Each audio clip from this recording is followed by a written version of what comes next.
Powered by NBC bearings, భారతదేశపు మొట్టమొదటి bearing తయారుదారు. Welcome to news 100. ఏపీ శాసన మండలిలో గందరగోళం నెలకొంది. వరదు కళ్యాణిని ఉద్దేశించి మంత్రి లోకేష్ వ్యాఖ్యలు సరికాదని, ఆ వ్యాఖ్యల్ని రికార్డుల నుంచి తొలగించాలని బొత్స డిమాండ్ చేశారు. తాను ఎవరిని అవమానించేలా మాట్లాడలేదన్నారు మంత్రి లోకేష్. అసెంబ్లీలో తన తల్లిని అవమానించినప్పుడు బొత్స ఏం చేశారని ఆగ్రహం వ్యక్తం చేశారు లోకేష్. తల్లిని అవమానించడం సమంజసం కాదన్న బొత్స ఈ విషయాన్ని రాజకీయంగా వాడుకోవడం సరికాదన్నారు. బొత్స వ్యాఖ్యల్ని తప్పుపట్టారు మంత్రి అనిత. రాజకీయం కోసం తల్లిని చెల్లిని వాడుకున్న చరిత్ర వారి నాయకుడిదేనని విమర్శించారు. విశాఖ స్టీల్ ప్లాంట్ ప్రైవేటీకరణ జరగదని బీజేపీ ఎమ్మెల్సీ సోము వీర్రాజు స్పష్టం చేశారు. బ్లాస్ట్ ఫర్నేస్ 3 కూడా పనిచేస్తుందని, ప్లాంట్ ని లాభాల్లోకి తెచ్చే ప్రయత్నాలు చేస్తున్నామన్నారు.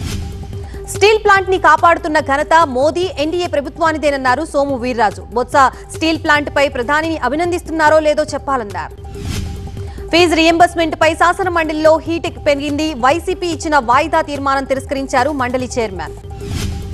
వైసీపీ కాలంలో ఫీజు రీఎంబర్స్మెంట్ 4,000 కోట్లు బకాయిలు పెట్టారన్నారు మంత్రి నారా లోకేష్. సీనియర్ నేత బొత్స బీఎస్సీలో ఈ విషయాన్ని ఎందుకు అడగలేదని ప్రశ్నించారు. 87 లక్షల మంది విద్యార్థులుంటే 66,57,000 మందికే తల్లికి వందనం ఇచ్చారన్నారు వైసీపీ ఎమ్మెల్సీ రమేష్ యాదవ్. కొందరు విద్యార్థులకి కోతలు విధించారని ఆరోపించారు. ఇప్పుడున్నది అమ్మఒడి కాదు, తల్లికి వందనం పథకం అన్నారు మంత్రి లోకేష్. జగన్ హయాంలో అమ్మఒడిలో 2,000 కోత పెట్టారని గుర్తు చేశారు. జీఎస్టీకి అనుకూలమా వ్యతిరేకమా అన్న ప్రశ్నకు వైసీపీ నోరు మోగబోయిందన్నారు మంత్రి లోకేష్. ఏ సమాధానం చెప్పాలో అర్థం కాక ఎమ్మెల్సీలంతా నోరెళ్లబెట్టారన్నారు. అప్పులపై ప్రశ్నిస్తే సమాధానం చెప్పకుండా ప్రభుత్వం తప్పించుకుంటోందన్నారు వైసీపీ ఎమ్మెల్సీ అరుణ్ కుమార్. కూటమి పాలనలో ఆర్థిక విధ్వంసం జరుగుతోందన్నారు. ములుగు నుంచే తన పాదయాత్ర మొదలుపెట్టానన్నారు సీఎం రేవంత్ రెడ్డి. ప్రజాపాలన తీసుకొస్తామని ఇక్కడే చెప్పానన్నారు. మేడారం గద్దెల పునర్నిర్మాణం తమకి దక్కిన గొప్ప అవకాశమన్నారు రేవంత్ రెడ్డి. శాశ్వతంగా ఉండేలా రాతి కట్టడాలు చేపడతామన్నారు సీఎం రేవంత్ రెడ్డి. సమ్మక్క సారలమ్మ అమ్మవార్లని దర్శించుకుని మొక్కులు చెల్లించుకున్నారు సీఎం. కృష్ణా జలాల కేటాయింపుపై ట్రిబ్యునల్ ఏర్పాటు తెలంగాణ వాదనలు కొనసాగుతున్నాయన్నారు. ఉత్తమ్ కృష్ణా నికర జలాల్లో తెలంగాణకి 555 టీఎంసీలు రావాలన్నారు. వరద మిగులు మళ్లింపు జలాలన్నీ లెక్కించిన మీదట తెలంగాణకి 763 టీఎంసీలు రావాలన్నారు ఉత్తమ్. గత ప్రభుత్వంలో జరిగిన అన్యాయాన్ని సరిదిద్దుతున్నామన్నారు. ఆల్మట్టి ఎత్తు పెంపు ప్రయత్నాలపై సీఎం రేవంత్ ఎందుకు మౌనంగా ఉన్నారని ప్రశ్నించారు ధర్మపురి అరవింద్. తెలంగాణలో కాంగ్రెస్ గెలిచేందుకు కర్ణాటక కాంగ్రెస్ ప్రభుత్వం సహకరించిందని, అందుకే ఈ అంశాన్ని పట్టించుకోవడం లేదా అని నిలదీశారు. ఆల్మట్టి ఎత్తు పెంచేందుకు కర్ణాటక ప్రయత్నిస్తోందన్నారు రామచంద్రరావు. గతంలో నీటి వాటా విషయంలో బీఆర్ఎస్ నష్టం చేసిందని, ఇప్పుడు అదే బాటలో కాంగ్రెస్ ప్రభుత్వం నడుస్తోందన్నారు. జీఎస్టీ గబ్బర్సింగ్ ట్యాక్స్ అని రాహుల్ ఏనాడో చెప్పారన్నారు పొన్నం ప్రభాకర్. శవపేటికలపై కూడా ట్యాక్స్ విధించారని ఆరోపించారు. దేశ ప్రజల్ని దోచుకునేందుకు కేంద్రం ఆయుధం జీఎస్టీ అన్నారు. 8 ఏళ్లుగా జీఎస్టీతో ప్రజల్ని దోచుకుందని, ఆర్థిక సంక్షోభం నుంచి తప్పించుకోవడానికి పన్నులు తగ్గించారన్నారు పొన్నం ప్రభాకర్. తగ్గింపుతో రాష్ట్రానికి 7,000 కోట్ల నష్టమని కేంద్రమే పూడ్చాలన్నారు. సమ్మక్క సారక్క సాగర్ ప్రాజెక్టుల వల్ల ఛత్తీస్గఢ్ లో 50 ఎకరాలే మునుగుతుందన్నారు వినోద్. అవలీలగా వచ్చే అనుమతుల్ని సాధించినట్లు కాంగ్రెస్ గొప్పగా చెప్పుకుంటుందన్నారు. టీటీడీ చైర్మన్ బీఆర్ నాయుడు కీలక నిర్ణయం తీసుకున్నారు. ఇకపై శ్రీవారి సేవలకు వీఐపీ బ్రేక్ దర్శనం కల్పిస్తామన్నారు. శ్రీవారి సేవకులు భగవత్ బంధువులన్నారు. భక్తులకు సేవ చేస్తే శ్రీవారికి చేసినట్లే అన్నారు బీఆర్ నాయుడు. ఇప్పటి వరకు ప్రత్యేక ప్రవేశ దర్శనం కల్పిస్తున్న శ్రీవారి సేవలకి అది సరిపోదన్నారు. ఇకపై వీఐపీ దర్శనం కల్పిస్తామన్నారు. మీడియాకు వార్నింగ్ ఇచ్చారు జేసీ ప్రభాకర్ రెడ్డి. తాడిపత్రి పేరు చెడగొట్టద్దని హితవు పలికారు. మరోసారి తాడిపత్రిలో ఉద్రిక్తత అని మీడియా వాళ్లు రాస్తే తీవ్ర పరిణామాలుంటాయన్నారు. రిమాండ్ ఖైదీ బత్తుల ప్రభాకర్ కోసం గాలింపు కొనసాగుతోంది. ప్రత్యేక టీమ్స్ తో పాటు డ్రోన్లను ఉపయోగిస్తూ గాలింపు చర్యలు చేపట్టారు. జనగామ జిల్లా పాలకుర్తిలో కోట్ల రూపాయల దందా సాగుతోంది. అధిక లాభాలు వస్తాయంటూ కూలీల దగ్గర నుంచి ప్రభుత్వ ఉద్యోగుల వరకు అందరూ ఆర్బీఎఫ్ లో పెట్టుబడులు పెట్టారు. ఇప్పటి వరకు 130 కోట్ల దందా నడిచినట్లు తెలుస్తోంది. డబ్బు వసూలు చేస్తున్న 4 వ్యక్తుల్ని టాస్క్ ఫోర్స్ అధికారులు అరెస్ట్ చేశారు. ఎన్టీఆర్ జిల్లా నరసింహారావుపాలెం గ్రామంలో ఉద్రిక్తత నెలకొంది. రామాలయంలో కాపులు బతుకమ్మ ఆడే సమయంలో వైసీపీ నేతలు దుర్గామాత విగ్రహంతో వచ్చి గొడవ చేయడం వివాదాన్ని పెంచింది. జీఎస్టీ తగ్గింపు ద్వారా వ్యవసాయానికి ప్రధాని మోదీ చేయూతనందించారన్నారు మంత్రి అచ్చెన్నాయుడు. వ్యవసాయ పనిముట్లపై జీఎస్టీని 5% తగ్గించారన్నారు. జీఎస్టీ తగ్గింపుతో సామాన్యులకి ఎంతో మేలు చేకూరుతుందన్నారు మంత్రి రామ్మోహన్ నాయుడు. వికసిత భారత్, వికసిత ఏపీ వైపు వేగంగా అడుగులు పడుతున్నాయన్నారు. శ్రీకాకుళం జిల్లా కోటబొమ్మాలి కొత్తమ్మ తల్లి ఉత్సవాలు ప్రారంభమయ్యాయి. కేంద్ర మంత్రి రామ్మోహన్ నాయుడు, మంత్రి అచ్చెన్నాయుడు అమ్మవారిని దర్శించుకున్నారు. మంచిర్యాల జిల్లా శ్రీరాంపూర్ ఏరియాలో బతుకమ్మ సంబరాలు ఘనంగా జరిగాయి. వేడుకల్లో ఎమ్మెల్సీ కవిత పాల్గొన్నారు. మహిళలతో కలిసి బతుకమ్మ పేర్చారు. సింగరేణి సంస్థని కాంగ్రెస్ ప్రభుత్వం నిర్వీర్యం చేయాలని చూస్తోందన్నారు కవిత. సింగరేణి డబ్బును దోచుకుంటోందని, కొత్త గనులు ఏర్పాటు చేయడంలో నిర్లక్ష్యం వహిస్తోందన్నారు. గుంటూరులోని డయేరియా ప్రభావిత ప్రాంతాల్లో పర్యటించారు కలెక్టర్ తమీం అన్సారియా, కమిషనర్ పులి శ్రీనివాస్, గుంటూరు తూర్పు ఎమ్మెల్యే నజీర్ అహ్మద్. నగరంలో 3 కలరా కేసులు బయటపడడంతో అప్రమత్తమయ్యారు అధికారులు. తాగునీరు సరఫరా, పారిశుధ్య పనుల్ని పర్యవేక్షించారు కలెక్టర్. పెద్దపల్లి జిల్లా జూలపల్లిలో యూరియా కోసం రైతులు రాస్తారోకో చేపట్టారు. జూలపల్లికి వచ్చిన యూరియా లారీని నిలిపివేశారు. నల్గొండ జిల్లా పెద్ద ఊరులో పోలీసులు ఓవర్ యాక్షన్ చేశారు. యూరియా కోసం క్యూ లైన్లో నిలుచున్న రైతుపై చేయి చేసుకున్నాడు హోంగార్డ్ ఉషానాయక్.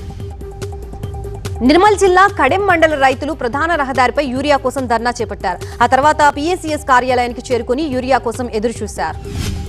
పార్వతీపురం మన్యం జిల్లా తులసిలో ఏనుగుల గుంపు బీభత్సం సృష్టించింది. వరి, అరటి, మొక్కజొన్న పంటల్ని నాశనం చేశాయి గజరాజులు.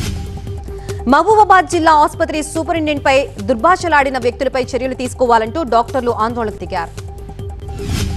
తమకి రక్షణ కల్పించాలని డిమాండ్ చేశారు వైద్యులు. లేదంటే అత్యవసర సేవలను నిలిపివేస్తామని హెచ్చరించారు. వైద్యుల ఆందోళనతో ఓపీ సేవలు పూర్తిగా నిలిచిపోయాయి.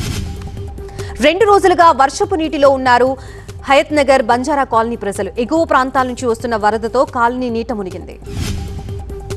హయత్ నగర్ లో వరద చుట్టుముట్టడంతో కాలనీ ప్రజలకు స్వచ్ఛంద సంస్థల ప్రతినిధులు భోజన సదుపాయం కల్పించారు. యాదాద్రి జిల్లా సంగం భీమాలింగం కత్వా దగ్గర మూసీ నది ఉధృతంగా ప్రవహిస్తోంది. రోడ్డు మునిగిపోయింది. తూర్పుగోదావరి జిల్లా రాజానగరంలో పుష్ప సీన్ రిపీట్ అయింది. శ్రీగంధపు చెట్ల స్మగ్లర్ల ముఠా గుట్టురట్టు చేశారు పోలీసులు. కాకినాడ జిల్లా ఉప్పాడలో రోడ్డుపై బైఠాయించారు మత్స్యకారులు. కెమికల్ ఫ్యాక్టరీల్ని మూసేసి తమ జీవనోపాధికి ప్రాణం పోయాలని మత్స్యకారులు ధర్నా చేశారు. రంగారెడ్డి జిల్లా మైలార్దేవపల్లి సమీపంలో డీసీఎంలో మంటలు చెలరేగాయి. స్థానికులు అగ్నిమాపక సిబ్బంది పోలీసులకు సమాచారం అందించారు. గ్రేటర్ హైదరాబాద్ లో ట్రాఫిక్ సమస్యకి చెక్ పెడతామన్నారు GHMC commissioner RV Karnan. KBR park project పనులని త్వరగా ప్రారంభించాలన్నారు. సిఆర్పీఎఫ్, మేఘా ఇంజనీరింగ్ గ్రూప్ సంస్థ, ఐకామ్, కార్కల్ మధ్య కీలక ఒప్పందం కుదిరిందని, సిఆర్పీఎఫ్ కి 200 సిఎస్ఆర్, 338 రైఫిల్స్ అందించేలా అగ్రిమెంట్ జరిగిందన్నారు. మల్లోజుల వేణుగోపాల్ పై మావోయిస్టు కేంద్ర కమిటీ చర్యలు తీసుకుంది. మల్లోజుల్ని ద్రోహిగా ప్రకటించింది. ఆయుధ సామగ్రిని పార్టీకి అప్పచెప్పాలని హెచ్చరించింది. మావోయిస్టు పార్టీ వరుసగా అగ్రనేతల్ని కోల్పోవడానికి కోవర్ట్ ఆపరేషన్ కారణంగా తెలుస్తోంది.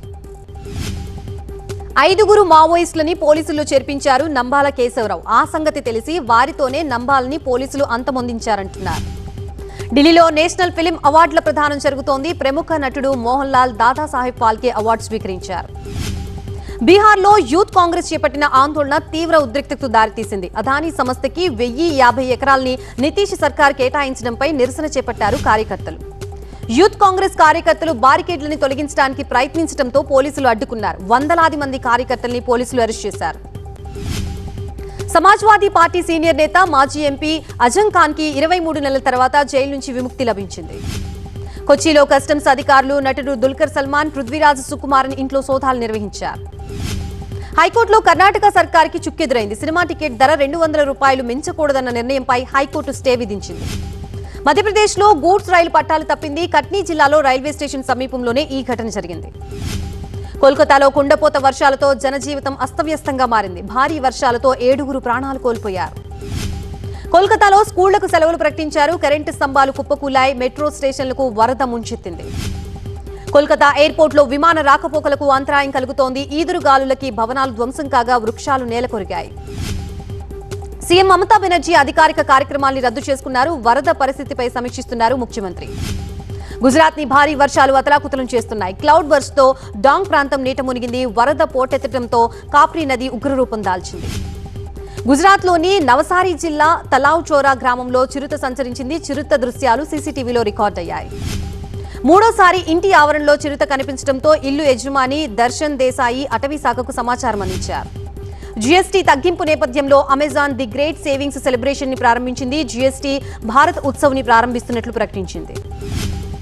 అమెజాన్ గ్రేట్ ఇండియన్ ఫెస్టివల్లో భాగంగా గృహోపకరణాలు, ఎలక్ట్రానిక్స్, నిత్యావసరాలు, హెల్త్ కేర్ ప్రొడక్ట్స్ ఉంటాయని ప్రకటించింది. తొలిసారి మెగా ఫ్యామిలీ గురించి ఓ పాజిటివ్ ట్వీట్ పెట్టారు డైరెక్టర్ రామ్ గోపాల్ వర్మ. చిరు, పవన్ కలిసి నటిస్తే అది తెలుగు వాళ్ళందరికీ మెగా పవర్ ఫేవర్ అంటున్నారు. మాజీ మేనేజర్ పై దాడి కేసులో నటుడు ఉన్ని ముకుందన్కు సమన్లు జారీ చేసింది కేరళలోని కాక్నాడ్ judicial court.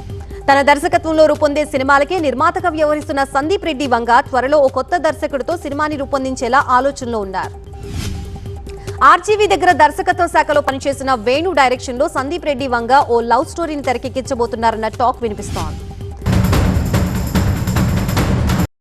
Powered by NBC bearings, భారతదేశపు మొట్టమొదటి బేరింగ్ తయారుదారు.